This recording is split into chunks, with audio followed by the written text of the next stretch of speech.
setahun ini pemerintahan Jokowi Ma'ruf dinilai oleh responden kami cenderung terbelah, tetapi memang lebih banyak yang kurang puas atau tidak puas. Kalau kita lihat angkanya, ada 45,2% yang dia menyatakan puas dan 52,5% yang tidak puas. Memang angka ini kalau kita sertakan dengan margin error yang sekitar 4,2%, itu masih dalam irisan.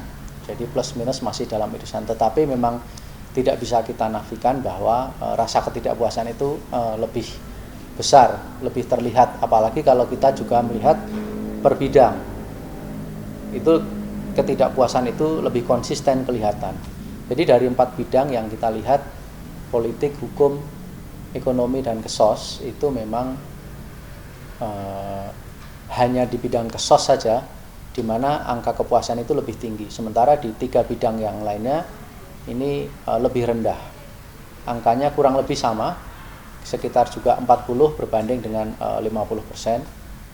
Khusus untuk bidang hukum ini bahkan terlihat sangat kurang ya.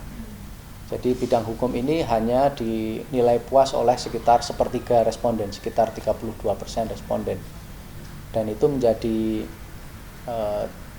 catatan bagi setahun pemerintahan Jokowi Ma'ruf ini, bahwa bidang hukum ini menjadi tantangan yang paling harus diselesaikan. Tapi juga mungkin perlu saya sampaikan, metode kami punya keterbatasan. Pertama, dari jumlah responden itu relatif sedikit, 500 lebih.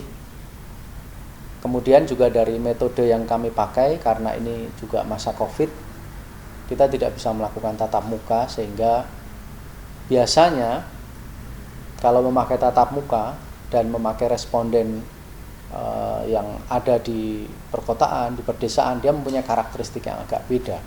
Dia angkanya akan menjadi lebih bersifat moderat dan apresiatif ketimbang angka yang misalnya kita memakai metode semata-mata memakai polling telepon semacam ini. Meskipun polling telepon kami juga berbasis pada rumah tangga dan berbasis pada data kependudukan.